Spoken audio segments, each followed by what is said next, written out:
এখন কাউন্সিল অপসারণের পর থেকে এই নালাটি এই অবস্থায় থেকে গেছে। বাসাতে থাকতে চাইলে তো দরজা দেখে না, দরজা নিয়ে ওইটা নিয়ে বেশি না তো 2 হাত ব্যবধান।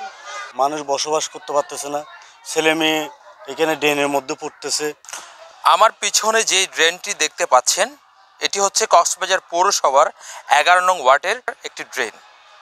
যেই ড্রেনটি দীর্ঘদিন ধরে কাজ বন্ধ হয়ে আছে, যার কারণে এখানকার এলাকাবাসী অনেকটাই দুর্ভোগের মধ্যে পড়েছে। শুধু এলাকাবাসী নয়, তার সাথে সাথে স্কুলের ছাত্রছাত্রীরা এখান থেকে চলাচল করতে এবং বয়স্ক মুরব্বীরা এখান থেকে চলাচল করতে অনেকটা কঠিন হয়ে পড়ছে। এবং যেই নালার যে গন্ধের কারণে এখান থেকে চলাচল করতে পারছে না এবং বিভিন্ন রোগের আক্রান্ত হচ্ছে এখানকার এলাকাবাসীরা।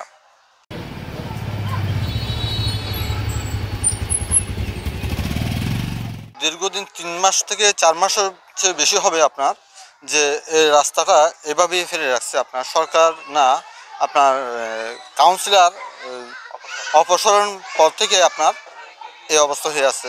এখানে আপনার প্রচুর পরিমাণে দুর্ভোগ আছে আমরা, যে হাঁটা চলাফেরা, এরপরে বাচ্চারা নালার মধ্যে পড়ে যাচ্ছে এই ড্রেনের মধ্যে। তারপরে আপনার যে ডেঙ্গুর উপদ্রব এটাও বেড়ে গেছে অনেকখানি, আগের চেয়ে এখন একটু আমাদের অসুবিধা একটু বেশি বেড়ে গেছে। সমস্যা মশা গন্ধ, বাসাতে থাকতে চাইলে তো দরজা দেখে না, দরজা নিয়ে ওইটা নিয়ে বেশি না তো 2 হাত ব্যবধান। মশা ঢুকতেছে, মশার লাগে থাকতে পারতেছি না। এটা মানে এটা যদি এখন যদি কাজ করে দিলে আমাদের ভালো হয়। যেদিন সরকার পতন হবে সেদিনও কিন্তু কাজ চলমান ছিল, তারপর থেকে এটা বন্ধ হয়ে গেছে।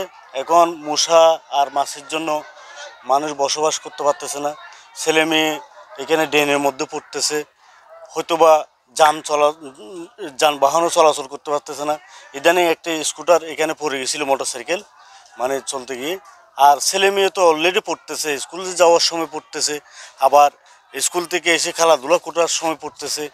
তারপরে মানুষ বসবাস করার জন্য যে মশা হয়েছে এটা বলার মতো না।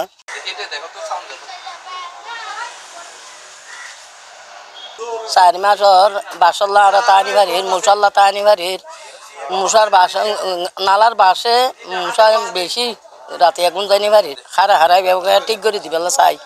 স্থানীয়দের কাছ থেকে যেই কথাটি আমরা জানতে পেরেছি, 100% কাজের মধ্যে 30% কাজ সম্পূর্ণ হলেও আরও বাকি রয়েছে 70% কাজ, যেটির কারণে কক্সবাজার পৌরসভার 11 নং ওয়ার্ডের স্থানীয় বাসিন্দারা দুর্ভোগের মধ্যে পড়েছে এবং এই দুর্ভোগ থেকে মুক্ত করার জন্য তারা কক্সবাজার পৌরসভার কর্তৃপক্ষকে আবেদন জানিয়েছেন।